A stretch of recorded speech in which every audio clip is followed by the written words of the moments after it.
Ryan Reynolds here from Mint Mobile. With the price of just about everything going up during inflation, we thought we'd bring our prices down. So to help us, we brought in a reverse auctioneer, which is apparently a thing. Mint Mobile Unlimited Premium Wireless. How to get 30, 30, bit to get 30, bit to get 20, 20, 20, bit to get 20, 20, bit to get 15, 15, 15, 15, just $15 a month? Sold! Give it a try at mintmobile.com/switch.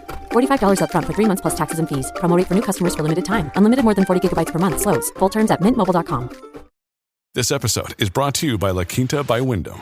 Your work can take you all over the place, like Texas. You've never been, but it's going to be great because you're staying at La Quinta by Wyndham. Their free Bright Side breakfast will give you energy for the day ahead. And after, you can unwind using their free high-speed Wi-Fi. Tonight, La Quinta. Tomorrow, you shine. Book your stay today at lq.com.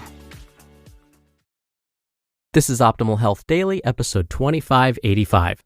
What Our Ancestors Can Teach Us About Healthy Eating by Kathy Robinson of AthenaWellness.com. And I'm Dr. Neil.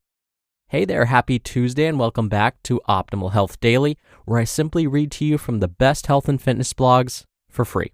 I cover fitness, nutrition, stress management, weight management, and lots more. This is just like an audiobook, but from a bunch of different authors, and always with permission from the sites, and always with a bit of my commentary at the end. Now on Fridays, I do something a little different. I answer your questions. You can send me a question by going to oldpodcast.com/ask, or you can email your question to health@oldpodcast.com. Now with that, I'm sure you're excited to hear today's article, so let's get right to it and continue optimizing your life. What Our Ancestors Can Teach Us About Healthy Eating by Kathy Robinson of AthenaWellness.com. Much of what I learned about healthy eating came from my grandmother's kitchen. My grandmother lived to be 96.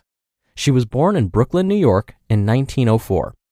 Her mother emigrated from southern Italy through Ellis Island by herself at age 18 to marry and begin a new life in America.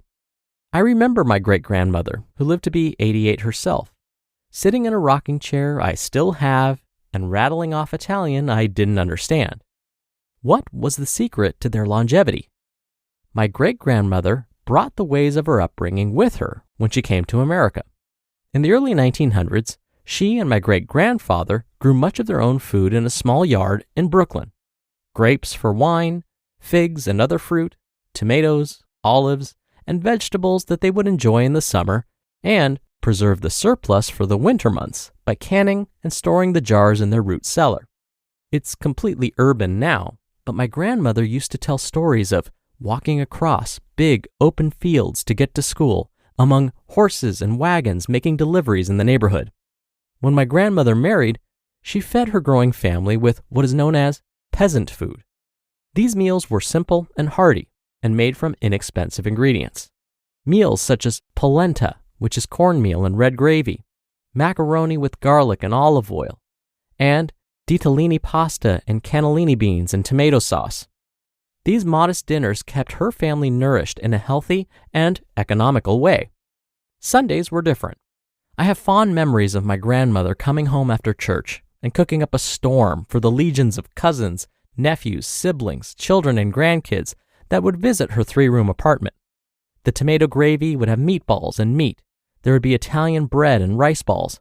We'd always start off with a tomato, onion, and lettuce salad with oil and vinegar. The red wine flowed. For dessert, she'd make black coffee and a homemade treat, maybe a pie or donuts or zeppelis if we were lucky. Exercise was embedded in the day-to-day. My grandmother never learned to drive, but she walked her beloved Bay Ridge neighborhood every day. She walked to church, the bread store, the cheese store, the butcher, the supermarket, pulling her groceries behind her in a metal shopping cart, and then lugging that cart up 4 flights of stairs to the top floor of her walk-up apartment. This sounds like the ultimate Stairmaster workout. She knew where her food came from, even in a city of 8 million people. She enjoyed long, established relationships because she was born and lived within a 1-block radius her whole life. Her healthy eating patterns came out of necessity, not from being health-minded. Small portions and no snacking came from limited resources. My grandmother did enjoy her little sweet treat in the afternoons with a cup of decaf coffee, though, and I loved those coffee breaks. Food was seasonal and locally sourced because air freight didn't exist yet. She ate whole foods before both words came to be capitalized. The food was homemade, prepared with love, and eaten in community. And there was always gratitude, a moment to say grace, to be thankful for the food they were about to eat, because they could remember what it was like to grow up during the Great Depression. Now that I think about it, this was mindful eating before there was such a label. I know how lucky I was to grow up as I did. We didn't have much, but we had all we needed, and love was plentiful. My eating habits have evolved over the decades, and in many ways, they've come full circle. As I reflect on this, I wonder how much epigenetics come into play here. That is, the degree to which I've been influenced by the behaviors and environment of my ancestors. I can feel the connection. I can feel it in my love of sharing home-cooked meals, fresh ingredients, chatting with the folks at the market, harvesting wild foods, living an active lifestyle, enjoying a nice glass of wine and my coffee breaks, all a nod to those who came before me. To be clear, I don't want to go back to the old ways. Life was hard for my grandparents and my great-grandparents. Women were expected to run the household, raise the kids with no modern conveniences, and many worked in the home, as did both my grandmothers. So no, this isn't about going back.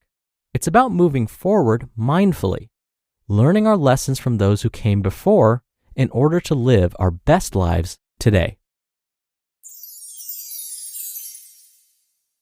You just listened to the post titled, What Our Ancestors Can Teach Us About Healthy Eating by Kathy Robinson of AthenaWellness.com. And I'll be right back with my commentary. When you're hiring, it feels amazing to finally close out a job search. But what if you could get rid of the search and just match? You can with Indeed. Indeed is your matching and hiring platform with over 350 million global monthly visitors and a matching engine that helps you find quality candidates fast. Ditch the busy work. Use Indeed for scheduling, screening, and messaging. 93% of employers agree Indeed delivers the highest quality matches compared to other job sites. One of the things I love about Indeed is that it filters out incompatible applicants. So when you're hiring, the process is much faster, and you only have to consider applicants that are already likely to be a great fit. And listeners of this show will get a $75 sponsored job credit to get your jobs more visibility at Indeed.com/health. Just go to Indeed.com/health right now and support our show by saying you heard about Indeed on this podcast. Indeed.com/health. Terms and conditions apply. Need to hire? You need Indeed. This episode is brought to you by Shopify. Whether you're selling a little or a lot, Shopify helps you do your thing, however you cha-ching. From the launch your online shop stage, all the way to the we just hit 1 million orders stage. No matter what stage you're in, Shopify's there to help you grow. Sign up for a $1 per month trial period at shopify.com/special offer, all lowercase. That's shopify.com/special offer. Dr. Neil here for my commentary. Today's author, Kathy, said something really important. When it comes to our eating habits, it does seem as though we're coming full circle. During World War II, the food industry had to come up with ways to get non-perishable food to the troops. This food had to last a long time without spoiling. It also had to be full of calories to supply the troops with lots of readily available energy, and it had to be easily transported across the world. Now, at the time, most people weren't used to eating this way. Instead, foods were eaten fresh and seasonally. But these advances in food technology changed all of that. After World War II ended, lots of these convenience foods that were being sent to the troops ended up left over. And instead of wasting them, these foods were sent to grocery stores around the country. Now, these highly processed foods were readily available to pretty much everyone. That meant folks didn't have to rely on shopping every day for fresh foods. Instead, they could leave foods in the pantry without refrigeration for days and weeks. Baking became much less tedious. Plus, these foods were cheaper than fresh foods. Now, of course, there's more to this story, but this partly explains where our reliance on convenient, processed foods came from. Now, through 60 years of health-related research, we have seen now how these foods affect our health. And again, we're coming full circle. Back to the idea of mostly fresh, mostly unprocessed, seasonal foods. You know, the way our ancestors ate. Thank you so much for being here. Thank you for listening every day. I hope you're having a great week so far, and I'll see you back here tomorrow where your optimal life awaits.